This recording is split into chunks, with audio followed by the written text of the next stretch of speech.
ಪಂಚತತ್ವದಲ್ಲಿ ಆ ಸ್ಥಾನಗಳಲ್ಲೇ ಅಲ್ಲಲ್ಲೇ ಇರ್ಬೇಕು ಅಂತ ಏನಕ್ಕೆ ಹೇಳ್ತೀವಿ? ನಮ್ಮ ಸೂರ್ಯನ ಚಲನವಲನಗಳನ್ನ ನೋಡಿ ಮತ್ತೆ ಈ ಭೂಮಿಯ ಮ್ಯಾಗ್ನೆಟಿಕ್ ರೇಡಿಯೇಷನ್ನ ವೀಕ್ಷಣೆ ಮಾಡಿ ಆಯಾ ತತ್ವ ಅಲ್ಲಲ್ಲೇ ಇರಬೇಕು ಅಂತ ಹೇಳಿದ್ದಾರೆ. ನಮ್ಮ ಮಗ ಹಳೆ ಮನೆಯಲ್ಲಿ ಇದ್ದಾಗ ಚೆನ್ನಾಗಿ ಓದ್ತಾ ಇದ್ದ. ಆದ್ರೆ ಹೊಸ ಮನೆಗೆ ಬಂದ ಮೇಲೆ ಓದ್ತಾ ಇಲ್ಲ. ಆಕ್ಟಿವ್ ಆಗೂ ಇಲ್ಲ. ಏನಕ್ಕೆ ಮೇಡಮ್? ಸೊ ಆ ರೀತಿ ಕೂತ್ಕೊಂಡು ನಾವು ಓದಿದಾಗ ಏನಾಗುತ್ತೆ, ನಮಗೆ ಕಾನ್ಸಂಟ್ರೇಷನ್ ಬರುತ್ತೆ, ಮೆಮೊರಿ ಪವರ್ ಬರುತ್ತೆ, ಚೆನ್ನಾಗಿ ಓದ್ಬೋದು. ನೀವು ಹಳೆ ಎಪಿಸೋಡ್ ಅಲ್ಲಿ ಆಯಾ ಅಂದ್ರೆ ಅಂತ ಒಂದು ಹೇಳಿದ್ರಿ. ಅಂತಂದ್ರೆ ಆಯಾ ಅಂತಂದ್ರೆ ನಾವು ಯಾವುದೇ ಬಿಲ್ಡಿಂಗ್ನ ಕಟ್ಟಿದಾಗ ಅಲ್ಲಿ ಕಾಸ್ಮಿಕ್ ಎನರ್ಜಿ ತುಂಬಾ ಚೆನ್ನಾಗಿ ಫ್ಲೋ ಆಗೋ ಹಾಗೆ ನಾವು ಕಟ್ತೀವಿ. ಆ ಒಂದು ಕನ್ಸ್ಟ್ರಕ್ಷನ್ಗೆ ಜಾಮಿಟ್ರಿಗೆ ಆಯಾ ಅಂತ ಹೇಳ್ತೀವಿ. ನಮಸ್ಕಾರ ವೀಕ್ಷಕರೇ, ಮೃಗನಾಡಿ ಚಾನೆಲ್ಗೆ ಸ್ವಾಗತ. ನಾನು ನಿಮ್ಮ ಸುಹಾಸ್ ಶೆಟ್ಟಿ. ಇವತ್ತು ನಮ್ ಜೊತೆ ಇದ್ದಾರೆ MA PhD ಇನ್ ವೇದಿಕ್ ವಾಸ್ತು ಡಾಕ್ಟರ್ ಎಸ್ ಚಂದ್ರಕಲಾ ಅವರು. ಬನ್ನಿ ಅವ್ರ ಬಗ್ಗೆ ಒಂದು ಸಣ್ಣ ವಿಡಿಯೋ ನೋಡ್ಕೊ ಬರೋಣ. ಇಂತಹ ಒಂದು ವೇದಿಕ್ ವಾಸ್ತು ಶಾಸ್ತ್ರದಲ್ಲಿ MA ಇನ್ ವೇದಿಕ್ ವಾಸ್ತು, PhD ಇನ್ ವೇದಿಕ್ ವಾಸ್ತು ಮುಗಿಸಿ ಇಂಟರ್ನ್ಯಾಷನಲ್ ಜ್ಯೋತಿಷ್ಯ ಕಾನ್ಫರೆನ್ಸ್ ಅಲ್ಲಿ ಭಾಗವಹಿಸಿ ಜ್ಯೋತಿಷ್ಯ ಪದ್ಮಶ್ರೀ, ಜ್ಯೋತಿಷ್ಯ ಪೋಷಕರತ್ನ, ಜ್ಯೋತಿಷ್ಯ ಕೋವಿದ, ಜ್ಯೋತಿಷ್ಯ ಶಿರೋಮಣಿ ಎಂಬ ಅವಾರ್ಡ್ಗಳನ್ನ ಪಡೆದು ಸರಿಸುಮಾರು 20 ಬಿರುದುಗಳನ್ನ ತಮ್ಮ ಮುಡಿಗೇರಿಸಿಕೊಂಡಿದ್ದಾರೆ. ಹಾಗೂ ಯೋಗ ನ್ಯಾಷನಲ್ ಸ್ಪರ್ಧೆಗಾಗಿ ಕೂಡ ಭಾಗವಹಿಸಿದ್ದಾರೆ. Janata TV, C Bengaluru, C Mysuru ಹಾಗೂ ಹಲವಾರು ಚಾನೆಲ್ಗಳಲ್ಲಿ 8 ವರ್ಷಗಳ ಕಾಲ ಲೈವ್ ಪ್ರೋಗ್ರಾಂ ನಡೆಸುತ್ತಾ ಜನರ ಪ್ರಶ್ನೆಗಳನ್ನ ಆಲಿಸಿ ಕೂತಲ್ಲಿಯೇ ಅವರ ಸಮಸ್ಯೆಗಳಿಗೆ ಪರಿಹಾರ ನೀಡಿದ್ದಾರೆ. ಹೀಗೆ ಸುಮಾರು 30 ವರ್ಷಗಳ ಕಾಲ ನಿರಂತರವಾದ ಸೇವೆಯನ್ನ ಸಲ್ಲಿಸುತ್ತಾ ಬಂದಿದ್ದಾರೆ. ನಮಸ್ಕಾರ ಮೇಡಮ್. ನಮಸ್ತೆ ವೀಕ್ಷಕರೇ, ಗುರು ಹಿರಿಯರಿಗೆಲ್ಲ ನನ್ನ ನಮಸ್ಕಾರ. ಮೇಡಮ್, ಪಂಚತತ್ವ ಬಗ್ಗೆ ನೀವು ಕಳೆದ ಎಪಿಸೋಡ್ ಅಲ್ಲಿ ಮಾತಾಡಿದೀರಿ. ಸೊ ಪಂಚತತ್ವದಲ್ಲಿ ಆ ಸ್ಥಾನಗಳಲ್ಲೇ ಅಲ್ಲಲ್ಲೇ ಇರ್ಬೇಕು ಅಂತ ಏನಕ್ಕೆ ಹೇಳ್ತೀವಿ?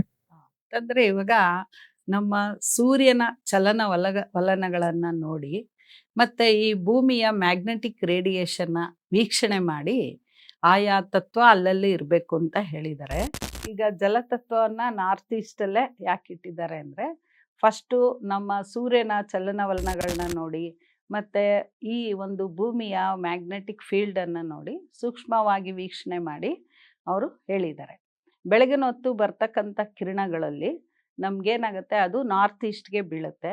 ಅಲ್ಲಿ ನೀರಿದ್ದಾಗ ಅಲ್ಲಿ ಇರ್ತಕ್ಕಂಥ ಸೂಕ್ಷ್ಮ ಜೀವಿಗಳು, ಬ್ಯಾಕ್ಟೀರಿಯಾಸ್ ಆಗಿರ್ಬೋದು, ವೈರಸ್ ಆಗಿರ್ಬೋದು, ಅದನ್ನು ಆ ಒಂದು ಕಿರಣಗಳಲ್ಲಿ ಬರ್ತಕ್ಕಂಥ ಅಲ್ಟ್ರಾವೈಲೆಟ್ ರೇಸು ಅದು ಸಾಯಿಸುತ್ತೆ.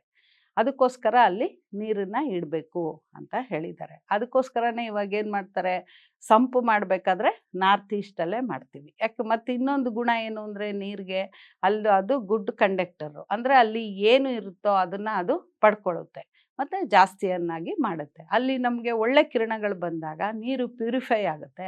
ಆ ನೀರನ್ನು ನಾವು ಕುಡಿದಾಗ ನಮಗೆ ಕಾಸ್ಮಿಕ್ ಎನರ್ಜಿ ಜಾಸ್ತಿ ಇರುತ್ತೆ. ಸೊ ಅದಕ್ಕೋಸ್ಕರ ನಾವು ನಾರ್ತ್ ಈಸ್ಟನ್ನ ಜಲಸ್ಥಾನ ಅಥವಾ ಜಲತತ್ವ ಅಂತ ಹೇಳಿದ್ದಾರೆ. ಈಗ ಅಗ್ನಿ ತತ್ವದಲ್ಲಿ ಯಾಕೆ ಅಗ್ನಿಯನ್ನು ಇಟ್ಟಿದ್ದಾರೆ ಅಂತಂದರೆ, ಸೂರ್ಯ ಪೂರ್ವದಿಂದ ದಕ್ಷಿಣಕ್ಕೆ ಬರ್ತಾ ಇರುವಾಗ ಅವನ ಶಾಖ ಜಾಸ್ತಿ ಆಗ್ತಾ ಬರುತ್ತೆ. ಆಗ ಇನ್ಫ್ರಾರೆಡ್ ರೇಸು ಜಾಸ್ತಿ ಆಗ್ತಾ ಇರುತ್ತೆ. ಆ ಶಾಖವು ಜಾಸ್ತಿ ಬರೋದ್ರಿಂದ ಅಲ್ಲಿ ಇರ್ತಕ್ಕಂಥ ಭೂಮಿ ಸರ್ಫೇಸು ಚೆನ್ನಾಗಿ ಡ್ರೈ ಆಗಿರುತ್ತೆ. ಸೊ ಆ ಕಾಲದಲ್ಲಿ ಅಲ್ಲಿ ಅಡುಗೆ ಮಾಡೋದ್ರಿಂದ ಏನಾಗ್ತಿತ್ತು, ಅಲ್ಲಿ ಸೌದೆ ಒಲೆಯಲ್ಲಿ ಮಾಡ್ತಾಯಿದ್ರು. ಆ ಕಾಲದಲ್ಲೆಲ್ಲ ಸೌದೆಗಳೆಲ್ಲ ಚೆನ್ನಾಗಿ ಒಣಗುತ್ತೆ ಮತ್ತು ಕಾವು ಜಾಸ್ತಿ ಇರುತ್ತೆ. ಅದಕ್ಕೋಸ್ಕರ ಅಲ್ಲಿ ಅಗ್ನಿ ತತ್ವವನ್ನು ಇಟ್ಟಿದ್ದಾರೆ. ಅಗ್ನಿ ತತ್ವ ಅಂತ ಹೇಳ್ತೀವಿ. ಅದನ್ನು ಯಾಕೆ ನೈಋತ್ಯದಲ್ಲಿ ಇಟ್ಟಿದ್ದಾರೆ ಅಂತಂದರೆ, ಸೂರ್ಯ ಮುಳುಗುವಾಗ ಅವನ ಡೆನ್ಸಿಟಿ ಜಾಸ್ತಿ ಇರುತ್ತೆ ಮತ್ತು ಕಾವು ಜಾಸ್ತಿ ಇರುತ್ತೆ, ರೇಡಿಯೇಷನ್ಸು ಜಾಸ್ತಿ ಬರ್ತಾ ಇರುತ್ತೆ. ಸೊ ಅದನ್ನು ತಡೆಯೋದಕ್ಕೆ ಅಲ್ಲಿ ದಪ್ಪ ದಪ್ಪ ಗೋಡೆಗಳನ್ನು ಕಟ್ಟಬೇಕು, ದೊಡ್ಡ ದೊಡ್ಡ ಗಿಡಗಳನ್ನು ಹಾಕಬೇಕು ಅಂತ ಹೇಳಿದ್ದಾರೆ. ಸೊ ನಾವು ಈಗಲೂ ಅಷ್ಟೇ ಒಂದು ಮನೆ ಕಟ್ಟಬೇಕಾದ್ರೆ ಸೌತ್ ವೆಸ್ಟಲ್ಲಿ ಭಾರ ಇಡ್ತೀವಿ ಮತ್ತು ಅಲ್ಲಿ ಕ್ಲೋಸ್ ಮಾಡ್ತೀವಿ. ಸೊ ಆ ಒಂದು ಉದ್ದೇಶಕ್ಕೋಸ್ಕರ ಪೃಥ್ವಿ ತತ್ವವನ್ನು ಅಲ್ಲಿ ಅಳವಡಿಸಿದ್ದಾರೆ. ನೆಕ್ಸ್ಟು ವಾಯುತತ್ವ.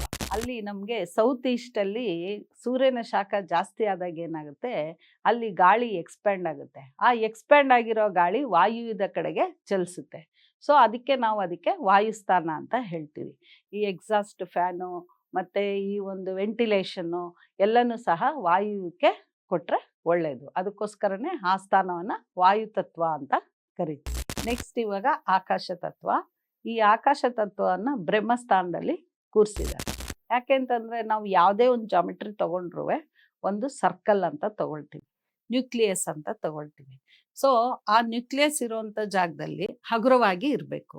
ಸೊ ಅಲ್ಲಿ ಏನಾದರೂ ನಾವು ಭಾರ ಹಾಕೋದಾಗ್ಲಿ ಡಿಸ್ಟರ್ಬ್ ಮಾಡೋದಾಗ್ಲಿ ಮಾಡಿದಾಗ ಏನಾಗುತ್ತೆ, ಪೂರ್ತಿ ಶಕ್ತಿ ಅಲ್ಲಿ ಸ್ಟ್ಯಾಗ್ನೆಂಟ್ ಆಗಿಬಿಡುತ್ತೆ.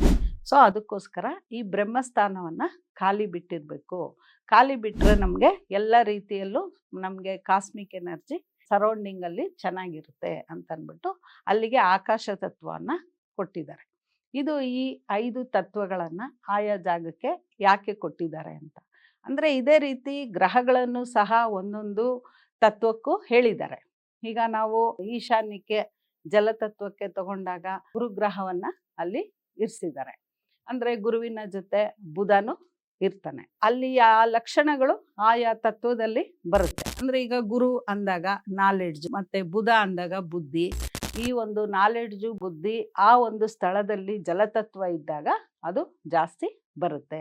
ಈಗ ಅಗ್ನಿ ತತ್ವಕ್ಕೆ ಬಂದರೆ ಈ ಒಂದು ಸೃಷ್ಟಿಗೆ ಕಾರಣ ಹೆಣ್ಣಾಗಿರೋದ್ರಿಂದ ಆ ಒಂದು ಶಕ್ತಿ ಹೆಣ್ಣಿನಲ್ಲಿ ಇರೋದ್ರಿಂದ ಆ ಒಂದು ಸ್ಥಳಕ್ಕೆ ಅಗ್ನಿ ತತ್ವಕ್ಕೆ ಶುಕ್ರನನ್ನು ಕೊಟ್ಟಿದ್ದಾರೆ. ಮತ್ತು ಅದರ ಜೊತೆಗೆ ಚಂದ್ರ ಕೂಡ ಇದ್ದಾನೆ. ಚಂದ್ರ ಅಂದರೆ ಅದನ್ನು ಫಿಮೇಲ್ ಪ್ಲಾನೆಟ್ ಅಂತ ನಾವು ಹೇಳ್ತೀವಿ. ಅದಕ್ಕೋಸ್ಕರ ಅಗ್ನಿ ಸ್ಥಾನಕ್ಕೆ ಈ 2 ಗ್ರಹಗಳನ್ನು ಕೊಟ್ಟಿದ್ದಾರೆ. ಅಂದರೆ ಶುಕ್ರ ಗ್ರಹ ಅಂದರೆ ಶಕ್ತಿ, ಚಂದ್ರ ಗ್ರಹ ಅಂದರೆ ಕ್ರಿಯೇಟಿವ್, ಅಂದರೆ ನಮ್ಮ ಬುದ್ಧಿಶಕ್ತಿಯನ್ನು ಉಪಯೋಗಿಸ್ಕೊಂಡು ನಾವು ಅಲ್ಲಿ ಕೆಲಸವನ್ನು ಮಾಡೋದು. ಅಂದರೆ ಅಗ್ನಿ ಸ್ಥಾನದಲ್ಲಿ ನಮಗೆ ಕ್ರಿಯೇಟಿವಿಟಿಯು ಜಾಸ್ತಿ ಆಗುತ್ತೆ. ನೆಕ್ಸ್ಟ್ ಅಲ್ಲಿಂದ ಬಂದರೆ ಪೃಥ್ವಿ ತತ್ವ. ಈ ಒಂದು ಪೃಥ್ವಿ ತತ್ವಕ್ಕೆ ರಾಹುವನ್ನು ಕೊಟ್ಟಿದ್ದಾರೆ. ಅಂದರೆ ರಾಹು ಅಂದರೆ ನಮಗೆಲ್ಲ ಗೊತ್ತು, ಹಾವು ಎಲ್ಲಿರುತ್ತೆ? ಹುತ್ತದಲ್ಲಿರುತ್ತೆ. ಹುತ್ತದೊಳಗೆ ಹಾವಿದ್ದಾಗ ಮೇಲೆ ಮಣ್ಣಿಂದ ಕವರ್ ಆಗಿರುತ್ತೆ, ಅಂದರೆ ಕತ್ತಲೆ ಗೂಡಿನಲ್ಲಿ ಅದು ಇರುತ್ತೆ. ಸೊ ಅದೇ ರೀತಿ ಅದು ಮಣ್ಣು. ಸೊ ಅದಕ್ಕೋಸ್ಕರ ಅಲ್ಲಿ ಪೃಥ್ವಿ ತತ್ವಕ್ಕೆ ರಾಹುವನ್ನು ಕೊಟ್ಟಿದ್ದಾರೆ. ಮತ್ತು ಅಲ್ಲಿಂದ ವಾಯು ತತ್ವಕ್ಕೆ ಬಂದರೆ ಕೇತು ಮತ್ತು ಚಂದ್ರನನ್ನು ಕೊಟ್ಟಿದ್ದಾರೆ. ಸೊ ಎಲ್ಲ ಸೃಷ್ಟಿನೂ ಸಹ ಒಂದು ಸ್ಪೇಸಲ್ಲಿ ಆಗಿರೋದ್ರಿಂದ ಆ ಬ್ರಹ್ಮಸ್ಥಾನಕ್ಕೆ ಸೂರ್ಯನನ್ನು ಕೊಟ್ಟಿದ್ದಾರೆ ಮತ್ತು ಬ್ರಹ್ಮನನ್ನು ಕೊಟ್ಟಿದ್ದಾರೆ. ಸಕಲ ಒಂದು ಕೆಲಸ ಕಾರ್ಯಗಳಾಗಲಿ ಸೃಷ್ಟಿ ಆಗಲಿ ಎಲ್ಲದಕ್ಕೂ ಬೇಕಾಗಿರೋದು ಸ್ಪೇಸ್ ಮತ್ತು ಬ್ರಹ್ಮ ಮತ್ತು ಸೂರ್ಯ. ಸೊ ಅದಕ್ಕೋಸ್ಕರ ಆ ಒಂದು ಸ್ಥಾನಕ್ಕೆ ಆ ಒಂದು ಗ್ರಹವನ್ನು ಕೊಟ್ಟಿದ್ದಾರೆ. ಮೇಡಮ್, ಸಾಕಷ್ಟು ಇನ್ಫಾರ್ಮೇಶನ್ ತಿಳ್ಕೊಂಡ್ವಿ ಇದರಿಂದ. ಏನಕ್ಕೆ ಅಂತ ಅಂದ್ರೆ ಜಸ್ಟ್ ಬರೀ ನಾವು ಒಂದು ವಾಸ್ತು ಅಂತಂದ್ರೆ ಇದು ಮೂಲ 5 ಪಂಚತತ್ವ ಮೂಲ ಇಷ್ಟೇ ಅನ್ನೋದು ನಮಗೆ ಗೊತ್ತಿತ್ತು ಅಷ್ಟೇ. ಜನರಲಿ ಯಾರಿಗೇ ಆಗ್ಲಿ ಕಾಮನ್ ಮ್ಯಾನ್ ಯಾರಿಗೂ ಇಷ್ಟು ಇನ್ ಡೆಪ್ತ್ ಗೊತ್ತಿರಲ್ಲ. ಬಟ್ ಏನಕ್ಕೆ ಅಂತ ಯಾರು ಕ್ವಶನ್ ಮಾಡಿರಲ್ಲ. ಕ್ವಶನ್ ಮಾಡಿರ್ತಾರೆ ಬಟ್ ಏನು ಅನ್ನೋ ತಿಳ್ಕೊಂಡಿರಲ್ಲ ವಿಷಯ. ಈ ವಿಷಯ ಎಲ್ಲ ನಮಗೆ ತಿಳಿಸ್ಕೊಟ್ಟಿದ್ದಕ್ಕೆ, ನಮ್ಮ ವೀಕ್ಷಕರಿಗೆ ತಿಳಿಸ್ಕೊಟ್ಟಿದ್ದಕ್ಕೆ ಬಹಳ ಸಂತೋಷ ಆಯ್ತು. ಈಗ ವೀಕ್ಷಕರಿಂದ ಒಂದೇ ಒಂದು ಪ್ರಶ್ನೆ ಬಂದಿದೆ, ಸೊ ಅದನ್ನ ಕೇಳ್ಬೋದಾ? ನಮ್ಮ ಮಗ ಹಳೆ ಮನೆಯಲ್ಲಿ ಇದ್ದಾಗ ಚೆನ್ನಾಗಿ ಓದ್ತಾ ಇದ್ದ, ಆದ್ರೆ ಹೊಸ ಮನೆಗೆ ಬಂದ ಮೇಲೆ ಓದ್ತಾ ಇಲ್ಲ, ಆಕ್ಟಿವ್ ಆಗೂ ಇಲ್ಲ. ಏನಕ್ಕೆ ಮೇಡಮ್? ಅಂದರೆ ಹಳೆ ಮನೆಯಲ್ಲಿ ಓದ್ತಾ ಇದ್ದ, ಹೊಸ ಮನೆಗೆ ಬಂದ್ಮೇಲೆ ಓದ್ತಾ ಇಲ್ಲ, ಯಾಕೆ ಅಂತ ವೀಕ್ಷಕರು ಕೇಳಿರೋ ಕ್ವಶನ್. ಅಲ್ಲಿ ಅವರು ಯಾವ ದಿಕ್ಕಲ್ಲಿ ಕೂತ್ಕೋತಾ ಇದ್ರು ನೋಡಬೇಕು. ಇಲ್ಲಿ ಅವರು ಅದೇ ದಿಕ್ಕಲ್ಲಿ ಅಂದರೆ ಸೌತ್ ಈಸ್ಟಲ್ಲಿ ಕೂತ್ಕೊಂಡು ಈಸ್ಟ್ ಸೈಡು ಅಥವಾ ನಾರ್ತ್ ಸೈಡು ಮಖ ಮಾಡ್ಕೊಂಡು ಓದಿದಾಗ ಚೆನ್ನಾಗಿ ಓದ್ಬೋದು, ಮೆಮೊರಿ ಪವರು, ಕಾನ್ಸಂಟ್ರೇಷನ್ ಬರುತ್ತೆ. ಅಥವಾ ಅವರು ಓದುವಂಥ ಸ್ಥಳದಲ್ಲಿ ಏನಾದರೂ ಜಿಯೋಪಥಿಕ್ ಸ್ಟ್ರೆಸ್ಸು ಅಥವಾ ಡಿಫ್ಲಿಕ್ಟೆಡ್ ಎನರ್ಜಿನೋ ಇದ್ದಾಗ ಇಲ್ಲಿ ಓದಲಿಕ್ಕೆ ಮನ್ಸು ಬರಲ್ಲ, ಮೈಂಡು ಫ್ಲಕ್ಚುಯೇಷನ್ ಆಗುತ್ತೆ. ಅದನ್ನು ಅವರು ಸರಿಪಡಿಸ್ಕೊ. ವೀಕ್ಷಕರೇ, ನಿಮ್ಗೆ ಒಂದು ಸೊಲ್ಯೂಷನ್ ಸಿಕ್ಕಿದೆ. ಸೊ ಹಾಗಾಗಿ ನಾನು ಡಿಸ್ಕಸ್ ಮಾಡಿದ್ದೀನಿ. ಸೊ ಇದನ್ನ ಒಂದು ಸ್ವಲ್ಪ ಅಡಾಪ್ಟ್ ಮಾಡ್ಕೊಳ್ಳಿ. ನೆಕ್ಸ್ಟ್ ಟೈಮ್ಗೆ ಯಾವುದೇ ಆದ್ರೂ ಡೌಟು ಸೇಮ್ ಇದೇ ತರ ನಮಗೆ ಕಾಂಟ್ಯಾಕ್ಟ್ ಅಲ್ಲಿ ಇರಿ. ಮೇಡಮ್, ನನಗೆ ಇವಾಗ ಒಂದು ಪ್ರಶ್ನೆ ಇದೆ, ಕೇಳ್ಬೋದಾ? ನೀವು ಹಳೆ ಎಪಿಸೋಡ್ ಅಲ್ಲಿ ಆಯಾ ಅಂದ್ರೆ ಅಂತ ಒಂದು ಹೇಳಿದ್ರಿ, ಅದ್ರ ಬಗ್ಗೆ ತಿಳಿಸ್ಕೊಡ್ತೀರಾ? ಅಂತಂದ್ರೆ ಆಯಾ ಅಂತಂದ್ರೆ ನಾವು ಯಾವುದೇ ಬಿಲ್ಡಿಂಗ್ನ ಕಟ್ಟಿದಾಗ ಅಲ್ಲಿ ಕಾಸ್ಮಿಕ್ ಎನರ್ಜಿ ತುಂಬ ಚೆನ್ನಾಗಿ ಫ್ಲೋ ಆಗೋ ಹಾಗೆ ನಾವು ಕಟ್ತೀವಿ. ಆ ಒಂದು ಕನ್ಸ್ಟ್ರಕ್ಷನ್ಗೆ, ಜಾಮಿಟ್ರಿಗೆ ಆಯಾ ಅಂತ ಹೇಳ್ತೀವಿ. ಆಯಾ ಅಂದ್ರೇನೆ ಆ ಯಾ ಅನ್ನೋದ್ರಲ್ಲೇ ಆ ಒಂದು ಅರ್ಥ ಸಿಗುತ್ತೆ ನಮಗೆ.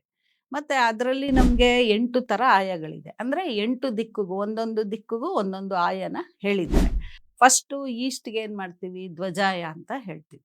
ಧ್ವಜಾಯ ಅಂತಂದಾಗ ಆ ಒಂದು ಆಯದಲ್ಲಿ, ಅಂದರೆ ಆ ಒಂದು ಲೆಕ್ಕಾಚಾರದಲ್ಲಿ ಅದಕ್ಕೆ ಒಂದು ಫಾರ್ಮುಲಾನು ಕೊಟ್ಟಿದ್ದಾರೆ. ಅದು ಶೇಷ 1 ಬಂದಾಗ ನಾವು ಧ್ವಜಾಯ ಅಂತ ಹೇಳ್ತೀವಿ. ಇದು ಎಲ್ಲ ಪ್ರಾಸ್ಪರಿಟಿ, ಡೆವಲಪ್ಮೆಂಟು ಎಲ್ಲದಕ್ಕೂ ಇದು ಉಪಯೋಗ ಆಗುತ್ತೆ. ಮತ್ತು ಈ ಒಂದು ಎಜುಕೇಷನಲ್ ಬಿಲ್ಡಿಂಗ್ಸು ನಾವು ಯಾವ್ದು ಕಟ್ತೀವಿ ಅದಕ್ಕೆಲ್ಲನೂ, ಮತ್ತು ಅಂಗಡಿಗಳು, ಶಾಪ್ಗಳು ಇವೆಲ್ಲನೂ ನಾವು ಧ್ವಜಾಯದಲ್ಲಿ ಮನೆಗಳು ಕಟ್ಟಿದಾಗ ಪ್ರಾಸ್ಪರಿಟಿ ಚೆನ್ನಾಗಾಗುತ್ತೆ. ಈಗ 2ನೇದು ಧೂಮಾಯ ಅಂತೀವಿ, ಅಂದರೆ ಸೌತ್ ಈಸ್ಟ್. ಅಗ್ನಿಮೂಲೆ ಸ್ಥಾನಕ್ಕೆ ಧೂಮಾಯ ಅಂತ ಹೇಳ್ತೀವಿ. ಇದು ಯಾವ ಒಂದು ಕನ್ಸ್ಟ್ರಕ್ಷನ್ಗೂ ಈ ಆಯ ಚೆನ್ನಾಗಿ ಬರೋದಿಲ್ಲ. ಸೊ ನೆಕ್ಸ್ಟ್ ಅದಾದ್ಮೇಲೆ ಸೌತ್ಗೆ ಸಿಂಹಾಯವನ್ನ ತಗೊಳ್ತೀವಿ.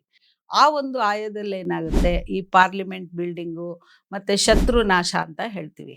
ಆ ಒಂದು ಆಯದಲ್ಲಿ ಕಟ್ಟಿದಾಗ ನಮಗೆ ಶತ್ರುನಾಶ ಆಗ್ತಾರೆ. ಮತ್ತೆ ಈ ಒಂದು ಅರಮನೆಗಳು ಸಿಂಹಾಯ ಅಂದ್ರೆ ಗೌರ್ಮೆಂಟ್ ಬಿಲ್ಡಿಂಗ್, ತಾಲೂಕ್ ಆಫೀಸ್ ಆಗಿರ್ಬೋದು, ಕೋರ್ಟ್ ಆಗಿರ್ಬೋದು, ಇದನ್ನೆಲ್ಲನೂ ನಾವು ಸಿಂಹಾಯದಲ್ಲಿ ಕಟ್ಟಿದ್ರೆ ಚೆನ್ನಾಗಾಗುತ್ತೆ. ಈಗ ಸೌತ್ ವೆಸ್ಟ್ ಕಡೆ ಶ್ವಾನಾಯ ಅಂತ ಹೇಳ್ತೀವಿ. ಸೊ ಅದನ್ನು ಸಹ ನಮಗೆ ಯಾವುದಕ್ಕೂ ಉಪಯೋಗ ಆಗೋದಿಲ್ಲ.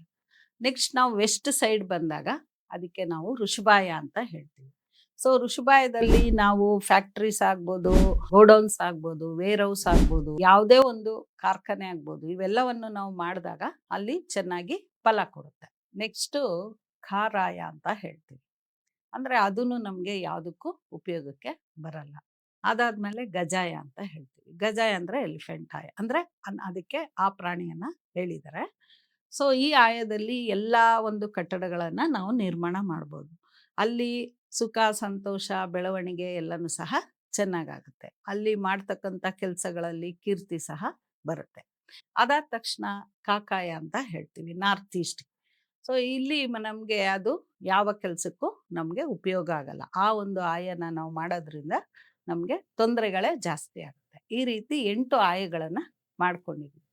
ಈ 8 ಆಯದಲ್ಲಿ ನಮಗೆ ಯಾವ ಆಯ, ನಮ್ಮ ಪ್ರೊಫೆಷನ್ ನಾವು ಏನು ಮಾಡ್ತೀವಿ ಅದಕ್ಕೆ ಯಾವ ಆಯ ಇದ್ರೆ ಒಳ್ಳೇದು ನೋಡಿಕೊಂಡು ನಾವು ಮಾಡ್ಕೋಬೋದು. ಮೇಡಮ್, ಆಯಾ ಅಂದ್ರೆ ನಾನು ಸಿಂಪಲ್ ಆಗಿರುತ್ತೆ ಅಂತ ಅನ್ಕೊಂಡೆ, ಬಟ್ ಇಷ್ಟೊಂದು ಕಾಂಪ್ಲಿಕೇಶನ್ ಅನ್ನೋದು ಗೊತ್ತಿರ್ಲಿಲ್ಲ.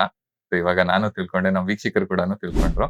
ಮೇಡಮ್, ಇವಾಗ ಮನೆಯಲ್ಲಿ ಏನ್ ಮಾಡ್ತೀವಿ ಅಂದ್ರೆ ಕ್ಲೀನಿಂಗ್ ಎಲ್ಲ ಆದ್ಮೇಲೆ ಪರ್ಕೆನ ಅಲ್ಲಿ ಇಲ್ಲಿ ಇಟ್ಬಿಟ್ಟಿರ್ತೀವಿ. ಸೊ ಅದು ಏನಾದ್ರು ಅಲ್ಲಿಂದ ಏನಾದ್ರು ಎಫೆಕ್ಟ್ ಏನಾರು ಆಗುತ್ತಾ? ಅಂದರೆ ನಾವು ಯಾವಾಗಲೂ ಪರ್ಕೆಯನ್ನು ನೈಋತ್ಯ ಮೂಲೆಯಲ್ಲಿ ನಾವು ಯಾವ ರೀತಿ ಗುಡಿಸ್ತೀವೋ ಅದೇ ರೀತಿ ನೇತಾಕ್ಬೇಕು. ಉಲ್ಟಾ ಇಡಬಾರ್ದು. ಕೆಲವ್ರ ಮನೇಲಿ ಉಲ್ಟಾ ಇಡ್ತಾರೆ, ಆ ರೀತಿ ಇಡಬಾರ್ದು. ಪರ್ಕೆನ ಯಾವಾಗಲೂ ಮುಸ್ಸಂಜೆಲಿ ತರೋದಿಲ್ಲ, ಬೆಳಗ್ಗೆ ಹೊತ್ತು ಮಧ್ಯಾಹ್ನದ ಹೊತ್ತು ತರಬೇಕು. ಮಂಗಳವಾರ ಶುಕ್ರವಾರ ತರಂಗಿಲ್ಲ.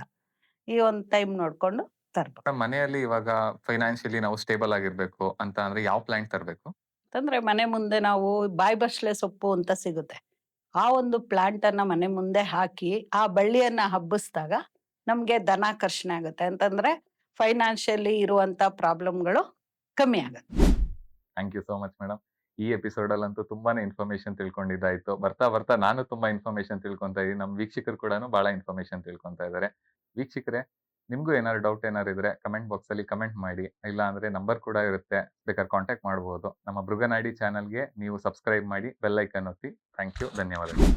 ಈಗ ನಾನೊಂದು ಬಿಸ್ನೆಸ್ ಸ್ಟಾರ್ಟ್ ಮಾಡಬೇಕು ಅಂತ ಅಂದ್ರೆ ಅದಕ್ಕೇನಾದ್ರು ವಾಸ್ತು ಇಂದ ಡಿಪೆಂಡೆನ್ಸ್ ಏನಾರು ಇದೆಯಾ? ಈಗ ನಮ್ಮ ಮನೆ ಮುಂದೆ ಒಂದು ಖಾಲಿ ಮೈದಾನ ಅಥವಾ ಹಾಸ್ಪಿಟಲ್, ಇದರಿಂದ ಏನಾದ್ರು ನಮಗೆ ವಾಸ್ತು ರಿಲೇಟೆಡ್ ಏನಾರು ಎಫೆಕ್ಟ್ ಆಗೋ ಚಾನ್ಸಸ್ ಏನಾರು ಇರುತ್ತಾ? ಸೊ ಗೋಲ್ಡನ್ ರೇಷಿಯೋ ಅಂದ್ರೆ ಏನು ಅಂತ ತಿಳ್ಕೊಬೋದಾ?